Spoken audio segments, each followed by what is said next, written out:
Time now for one of the most highly anticipated segments on this program. We're talking about Mind Your Language with the word master himself, Willis Ochieng, dazzling in red. Willis, it's been a while. How are you doing? I'm doing good, Edith, and it's great being with you today on air. And how is the capital city? The capital is lovely. Willis, before we begin, I have a question for you. Who do you think is going to win the presenter? Me, I just feel almost the four guys, almost all of them are good, so I can't predict. Let me keep my predictions in my basket. Okay, if you're going to be diplomatic like that, let's get to the words today. Let's begin with the word on the street. What I'm singing is still hot, still hot, still hot. Still house it. Still house it. Still hot. Still hot. Still hot. Still hot. Still hot, still hot, still hot. Still out, still out, still out. Still house it. Still house it. Still house it. We gave them the word which means a dark shape or an outline. Is this a silhouette, silhouette? I've heard silhouette. How do you say this word, Willis? Well, it's a bit tricky, but I believe there are those who might have gotten it. But we don't say silhouette, silhouette, silhouette, and all that. The correct pronunciation, Edith, is silhouette. Silhouette. Silhouette. So no silhouette. Silhouette. Okay. On to the next word, which is used to mean a receipt. Is it voucher or Vourcha? Now, when we talk of Vourcha, we would be using a Kiswahili word from what we call utohozi, coining a word. That is the translation for voucher. So the correct pronunciation in English is voucher. Voucher, not voucher. Voucher, not Vourcha. It seems easy. Okay, voucher. All right, here's one I really like. The plural of the word radius. Is it radii, radi, radi? Where's the accent there? Many people would go with radi because of what they see in terms of the spelling. But the correct or acceptable pronunciation, Edith, is radii or radii. Radii or radii. Radii. So almost as though there's an E. Yes, ray. There is what we call a diphthong, a glide, A. Radii. But if somebody says radii, no problem. That is an approximation which is acceptable. Okay, radii. Wow, I had really missed these English lessons. All right, another word which is also used to mean a detective.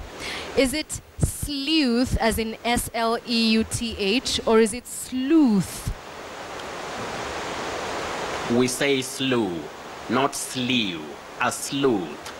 A sleuth, not a sleuth. There is no glide. We don't have any vowel glide in that word. So you say sleuth. Sleuth. Okay, gotcha. We get into a bit of biology now. The first and shortest segment of the small intestine. Also, is it intestine or intestine?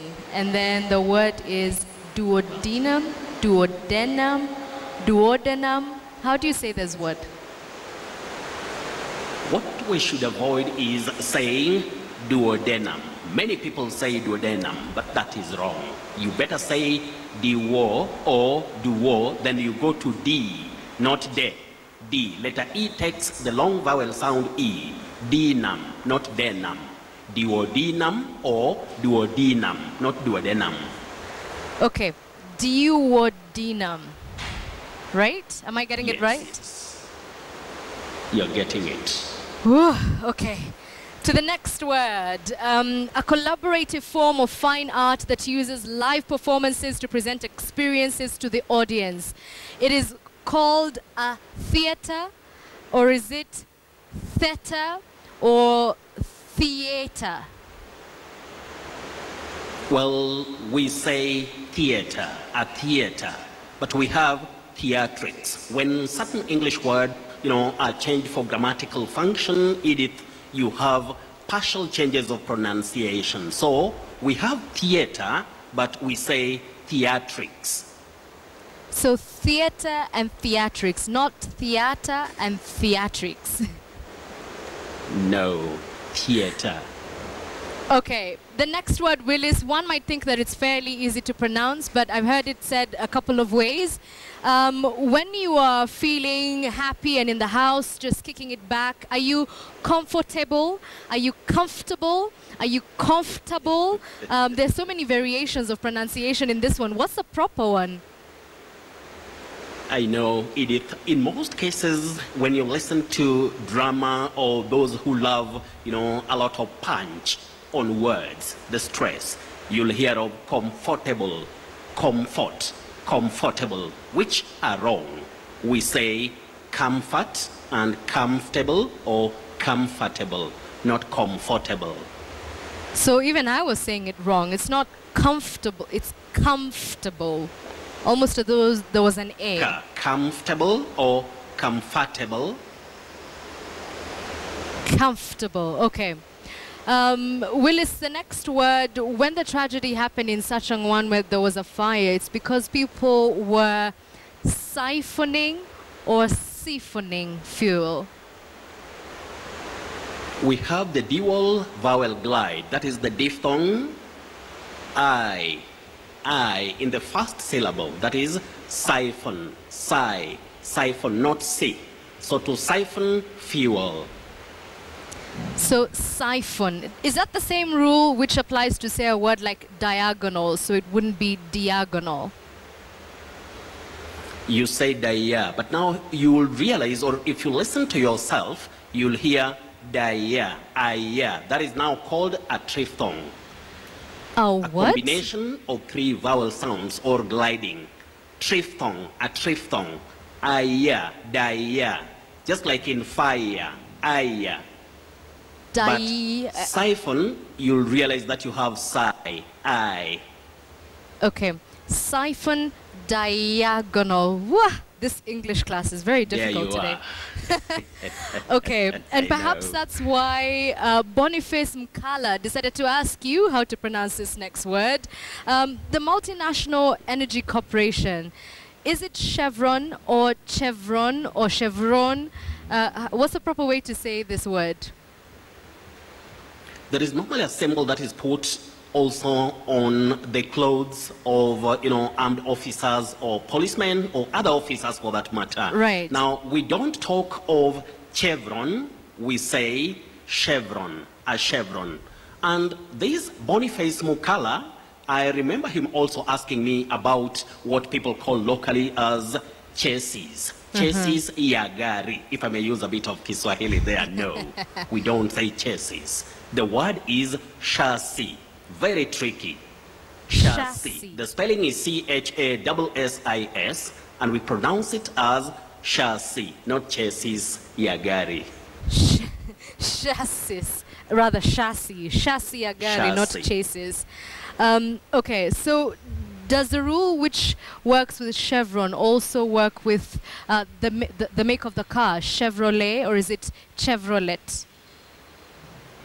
In other words, when we talk of Chevrolet, most people would say che, but we don't say che, we say sh, just like a chef, chauvinism, a chauffeur, so you don't say ch, you say sh. Chef, not chef. Chevron, not chevron. Yes. Okay, Willis, I've really enjoyed this English lesson, but I'm out of words. It's up to you now. What's the surprise word this evening? Edith, in the first place, somebody is just tipping me that you are really tough on air, but I always say it, and that is a plus and a wow for you. Thank you very much. My surprise word tonight. When we talk of a weapon with the spelling S-W-O-R-D, many people say sword, sword. But W is silent, which may be a surprise to many people tonight. We pronounce that weapon as sword, a sword, not sword. But when we are talking about a place of grass, that is a literary word. The literary word is W-A-R-D. That is the one which is pronounced as sword. So S-W-A-R-D, sword. S-W-O-R-D is a sword, Sword. the weapon.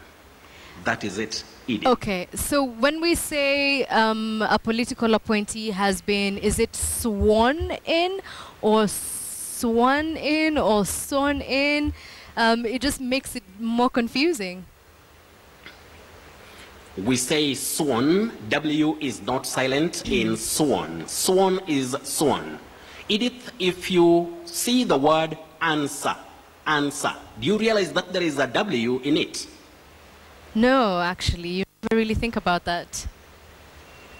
Answer is like answer, but we say answer because W is silent, just like in the word sword, not a sword, that is weapon.